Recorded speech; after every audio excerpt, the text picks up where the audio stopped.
충분히 할 수 있죠. 예, 그런 걸로 봤을 때 과연 이런 거에 대한 고민은 어떻게 됐는지. 그거는 근데 뭐 크게 고민할 건 없을 것 같은 게 그 역전이 되면 그 역전된 사람이 최소 수혜자가 되겠죠.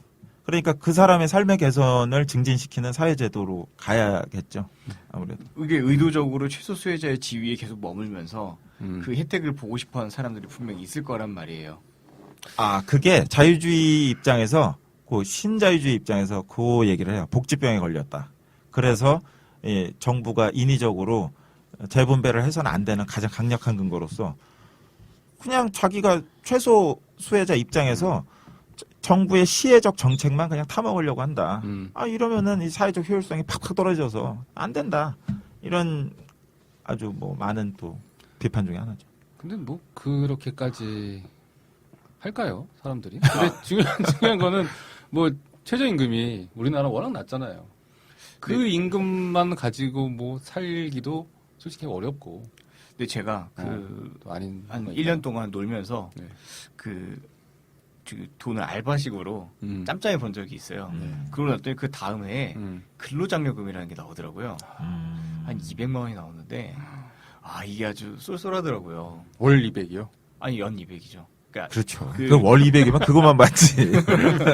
연말정산을 하고 나면 네. 예, 확정세 이게 나오고 나서 소득도 이제 확정이 되잖아요. 당신이 얼마 벌었구나 이렇게. 근데 거기 이제 기준이 딱 맞더라고요. 뭐가 맞아요? 얼마가? 그게 지금 기억이 정확히 안 나는데 연 2,100인가? 뭐 이럴 거예요. 그 밑으로 벌면 정부에서 이제 거기에 대한 것만큼 이제 생계 보조금 같은 게 나와요. 그 이제 근로장려금이나 자녀장려금 이런 게 나오는데 이거를 한번 맛을 보면 아 내년에도 받고 싶다라는 생각이 들어요. 그 일종의 복지병에 살짝 걸렸다고. 아니, 근데 이게 복지병이라는 게 뭐 나이가 걸리고 남이 안 걸리고 이게 아니라 그 맛을 본 사람들이 그 맛을 잊기가 어렵다는 거죠. 근데 연 200이면 솔직히 별로 안 큰데. 그렇지 근데 않아요? 만약에 내가 소득을 계속 무자료로 돈을 받고 있다. 근로계약을 안 하고 뭐 꼬박꼬박 월급을 받는데 그럼 정부에서 봤을 때 세금 당국에서 봤을 때 이 사람 소득이 굉장히 작은 거잖아요. 그렇죠? 세대를 꾸리고 사는 네. 사람이. 예. 그러면은 자료적으로 봤을 때는 그 사람한테 정부에서 충분히 근로장려금이나 줄 수 있다라고 판단을 하는 거니까 이 사람은 계속 그 자료가 없이 계속 근로를 하는 형태가 반복될 수도 있다는 거죠. 그리고 여기서 핵심적인 복지병이 그 정부에서 근로장려금이 200이 나왔을 때 근데 200이면 한 달에 얼마지? 뭐 20도 안 되죠. 예, 20도 근데- 안 되는데 내가 이걸 받기 위해서 근데- 내년에 일을 안 하겠다. 그건 그거잖아요. 제가 말씀드린 건 뭐냐면 그런 우리 보통 그 암흑 경제라고 얘기를 하는 지하 경제라고 얘기를 네. 하는 그 지하 경제에 해당하는 내용들이 진행될 수 있다는 거죠. 그러니까 세금을 내지 않는 노동들이 있잖아요. 신고하지 않는 노동들이 그럴 수도 충분히 있죠. 발생할 수 있고 이 사람들이 신고하지 않은 노동을 하면서 계속 그 돈을 타먹을 수 있다는 거죠. 근데 그 사람들이 일정한 소득 수준 밑에야지 그 지원금을 탈 수가 있는 거잖아요. 거기에 맞춰서 소득을 맞추는 거죠. 작업을. 신고되지 않는 돈을 보내는 거지. 가짜로 이렇게 신고되지 않는 돈으로 만든다. 그렇죠. 그 충분히 가능하고요. 뭐 그럴 수 있죠. 제일 문제가 뭐냐면 그 아까 말했던 그 근로장려금을 받을 수 있는 기준이 이게 보통 우리가 좀 굉장히 저임금 노동이라고 할 수 있는 걸 해도 그걸 넘겨요. 그 돈을 넘겨서 자격을 상실을 하고 오히려 그런 쪽으로 아주 이가 밝은 사람들이 있잖아요. 네. 그런 사람들이 본인의 소득을 감춰가지고 그 자격을 만드는 경우도 충분히 발생할 수 있는 거죠. 제도의 허점을 이용해서. 그렇죠. 근데 예전에 기사 중에 제가 본 게 독일에서 아마 그 근로장려금이 아니라 그냥 국가에서 주는 최소한의 어떤 금액으로 살고 있는 그 사람들이 있더라고요. 근데 그쪽은 금액이 상당해. 거의 예. 한 달에 200이 넘던데요. 뭐 아무 일도 안 하고. 그런 예를 또 음. 그런 예 말고 다른 예를 좀 들자면 여기 계신 분들이 한 달에 건강보험료를 한 10만 원씩 내시지 않나요? 최소? 건보료 내죠. 예. 이제 건강보험료 한 그렇죠. 뭐 적게 내시는 분들은 한 7, 8만 원 내실 거고 많이 내시는 분들은 2, 30만 원 내실 그렇죠. 텐데 그 정도 내죠. 그렇죠. 우리나라 전직 대통령이 재산이 굉장히 많으신 분이 한 분 계신데 이름을 말씀드릴 수 없는 MB? 전 그분이라고 얘기 안 할 거예요. 근데 그분이 그러니까 그 전직 대통령께서 한 달에 건강보험료를 2만 얼마 내고 계세요. 그건 옛날에 이미 다 팩트로 나왔던 거라. 그렇죠. 음. 근데 그분의 재산이나 음. 그분의 소득 규모를 다 알고 있잖아요. 음. 많이 버신다는 걸. 음. 근데 이런저런 저런저런 제도의 허점을 이용해서 그렇게 하고 계신단 말이에요. 근데 이런 최소 수혜자의 배려 정책이라는 게 이 진짜 최소 수혜자 혜택을 그 배려 정책을 받아야 되는 사람이 아니라 오히려 이 속이 밝고 제도에 밝은 사람들이 제도의 허점을 이용해서 이 수혜를 받을 가능성이 훨씬 높다는 거죠. 아마 이제 롤즈를 대신해서 만약에 얘기를 한다면 이 대답이 가능하지 않을까 저는 그 생각을 해요. 그거는 그 차등 원칙의 그 제도 자체라기보다 사회 투명성이 전제되고 담보되어야 되는 뭐 그게 이제 더 근본적인 문제고 그것이 이제 선행될 경우에는 차등 원칙 자체는 문제가 없다 이렇게 뭐 얘기를 할 것 같아요. 그 제도를 꼼꼼하게 해서 막거나 뭐 이렇게 해야 되는데 그 한계가 있다라고 저는 보거든요. 실제로 그런 것들 있잖아요. 뭐 사람 요새 뉴스에도 많이 회자되는 게 임대 아파트에 갔더니 주차장에 수입차만 있더라. 뭐 이런 것들. 뭐 저는 뭐 안 가봐서 모르겠지만 그런 오해를 많이 받고 있다는 제도의 거죠. 허점은 사실은 어떤 분배 정의를 적용해도 그거 자체는 사실은 뭐라 그럴까 투명하게 해서 뭐 잡지 않는 한 어떤 정의 형태로도 뭐 그거는 뭐 다 세겠죠 아무래도. 그렇죠. 제도가 뭐 사회주의도 그럴 수도 있는 거고. 네, 제도가 있으면 그 문제를 조금씩 보완해 가는 방향으로 나아가는 게 어쨌든 더 옳은 방향인 거죠. 근데 생각을 보완할 해보면. 게 그렇게 많다면 제도 자체가 잘못된 거 아닐까요? 아 근데 이제 그거죠. 최소 수혜자 정책으로 해서 그 난점이나 그런 문제점들이 더 많이 발생되면 그 자체 제도를 이제 고민해 볼 수 있는 건데, 그게 아니라 원래 이제 누적되었던 그런 문제들이고, 그 제도 자체와의 꼭 그 직접적인 인과관계를 뭐 따질 수는 없는 것이라면, 이제 그 제도 자체, 그러니까 이를테면 차등 원칙이라는 그 방식 자체를 뭐 문제 삼기 조금 어렵죠. 예, 그리고 저는 투명화에도 한계가 있다라고 보는 게, 이 투명하게 한다는 게 뭐 심사를 뭐 공개한다는 건지 뭔지는 모르겠지만, 그럼 그 과정에서 개인정보들이 노출될 가능성이 있지 않을까요? 그래서 만약에 이런 개인정보에 대해서 노출이 된다라고 했을 때 이 개인정보에 예민한 사람들은 이걸 또 오픈하고 싶지 않을 거 아니에요. 그러니까 이 투명화에도 분명히 한계가 있기 때문에 제도 개선에도 한계가 있다라고 저는 생각을 해요. 그러니까 어떻게든 좀 더 뭐라 해야 되나 뭐 그거는 사회적으로 뭐 보완 장치를 더 마련해야 되는 그런 부분이겠죠. 편집하세요. 너무 부정적이야. 아니 그게 아니라 저는 이제 이거를 파고들고 가면은 공격할 여지가 굉장히 많고 생각보다 사회가 매우 복잡하기 때문에 복잡하죠. 이런 네. 계약이라는 게 이제 여기서 뭐 케이크 자르는 이런 단순한 게 아니잖아요, 사실. 그렇기 때문에 이 제도에 실제 이제 사회에 적용을 했을 때 허점이 너무나도 많을 것이고 그리고 사회마다 다르겠지만 이 허점을 열심히 파고드는 합리적이고 이기적인 개인들이 충분히 있을 거라 생각이 들거든요. 그러면 자연스럽게 정의론의 한계 이거 하고 저희 마무리하시죠. 예. 예, 어떤 한계와 어떤 비판이 나왔는지 물론 비문가가 지금 지적하는 어떤 비판도 아마 충분히 나올 만한 것 같아요. 제도적인 측면에서 그게 보면. 사실은 큰 틀에서 보면 역차별 뭐 그런 차원에서 볼 수 있을 것 같아요. 그러니까 이제 최소 수혜자를 우대한다라는 롤즈의 주장이 오히려 최소 수혜자 아닌 계층도 다 세금 내고 열심히 법 지키고 살았는데 왜 그 사람들한테는 이익을 더 주지 않고 최소 수혜자만 더 차별적으로 말 그대로 이익을 더 주냐? 그거는 오히려 역차별 아니냐? 그렇죠. 역차별의 예, 문제 예, 항상 예. 나오는 거죠. 예. 그들에게 이제 그렇게 얘기를 한 건데 그 사람은 대답을 그런 식으로 이제 대답을 하는 것 같아요. 그러니까 무지의 장막이라는 그런 기본적 전제를 하는 거다.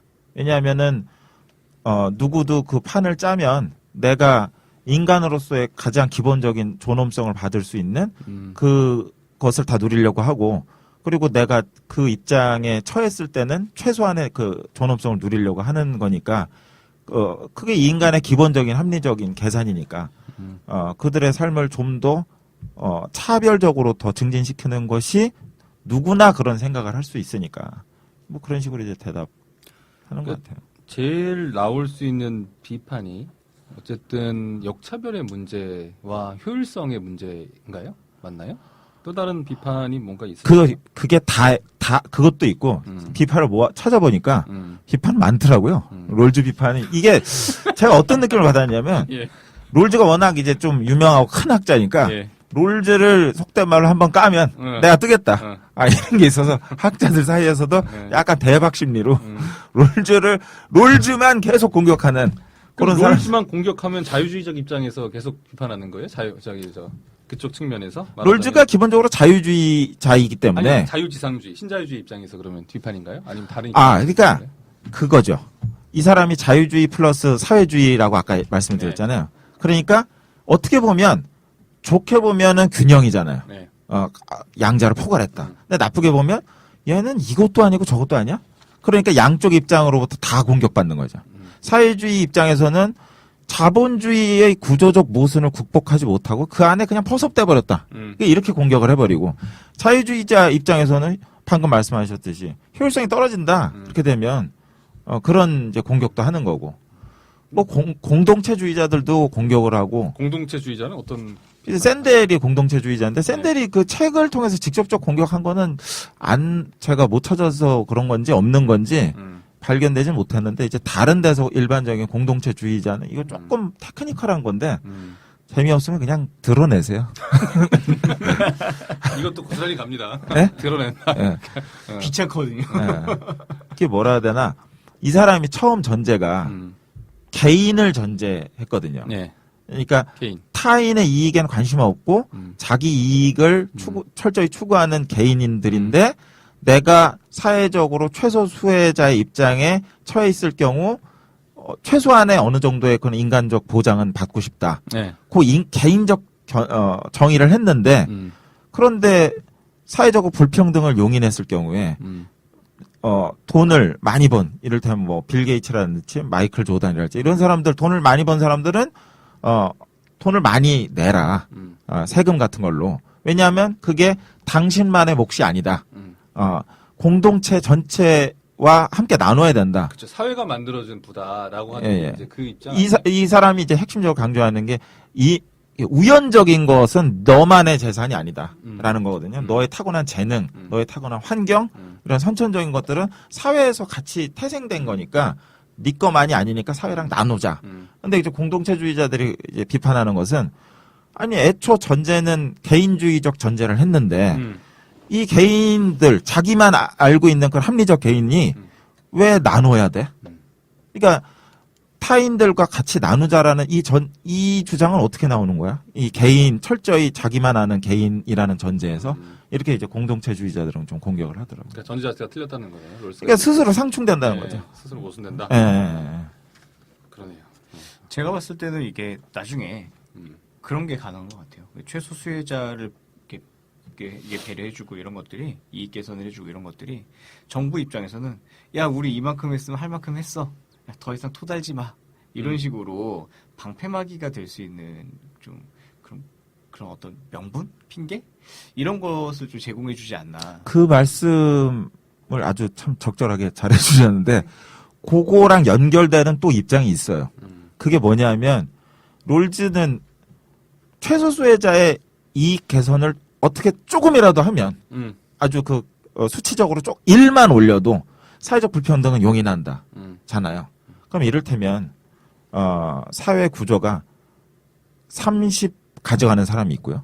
40 가져가는 사람이 있고 50 가져가는 사회가 있어요. 그럼 여기서 최소 수혜자는 30을 가져가잖아요. 네. 그런데 다른 사회가 있어요.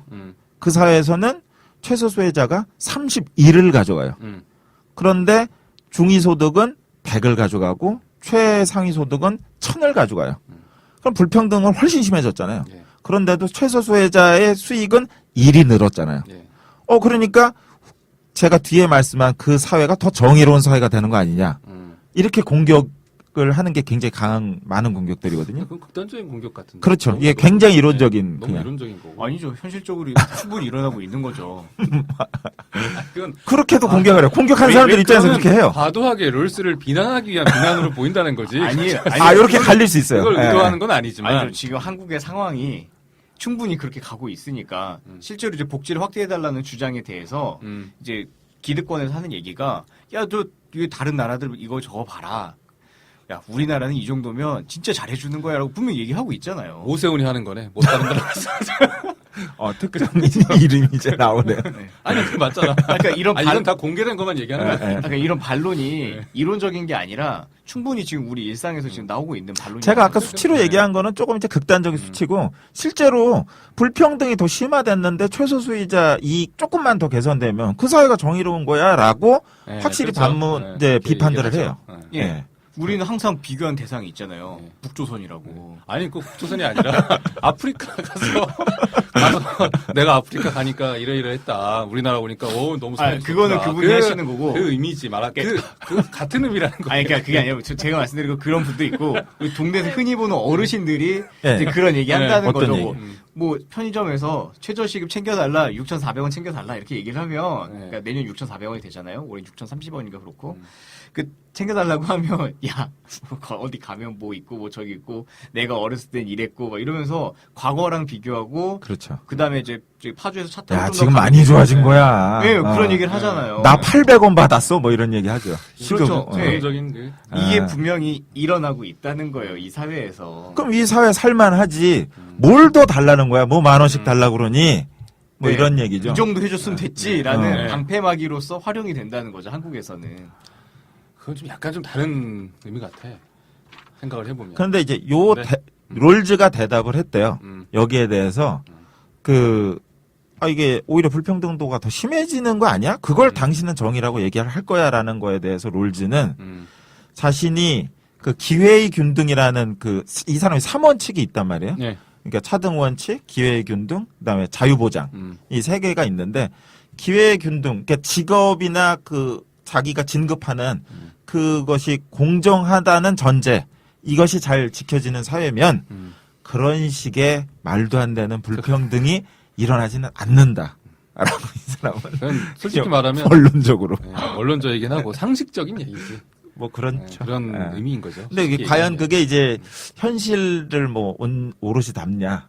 그거는 상상. 뭐 저도 네, 이론과 현실은 제가 괴리가 봤을 있기 때문에. 때는 롤즈 자신도 그런 것 같아요. 야, 중산층이에요. 내가- 아니, 그것도 그렇고 백인 중산층에 야, 나도 이만큼 이론 내놨으면 나도 할 만큼 했어. 그다음부터 현실의 문제야. 그만 공격해라. 참 저거네. 그 지배층이 잘하는 얘기야. 사회 지도층이나 아. 아니면 사회적으로 기득권을 갖고 있는 분들이 항상 잘하는 그런 의미가 되는 거죠. 말하자면. 이 사람은 네. 근데 그런 것. 아주 그냥 거칠게 얘기하면 약자들하고 좀 어울려서 좀 많이 챙겨주고 싶어 하지 않았나. 그들의 삶을. 아주 저기 쉬운 표현이네요. 저러면 표현이. 좀 같이 좀 쟤들 좀 챙겨줘. 뭐 이런 것이 아니고. 직접 본인 캐시를 쓰는 건 아니고 그냥 이렇게 하면 좋지 않을까. 제도로 세금으로 다스리자. 제도로 해야죠. 제도로 하자. 이 얘기하니까 그 생각이 나네요.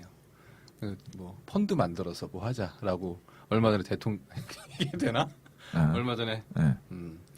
그래서 강제 자발 기업 쪽으로. 펀드. 네, 기업 네. 펀드 기업 조성. 발전 무슨, 펀드. 발전 기금 조성. 그래서 전 찬성합니다. 박군만 잡아가세요. 알겠습니다. 저희 시간이 다 됐어. 네, 여기까지 해서 롤스 마무리하고요.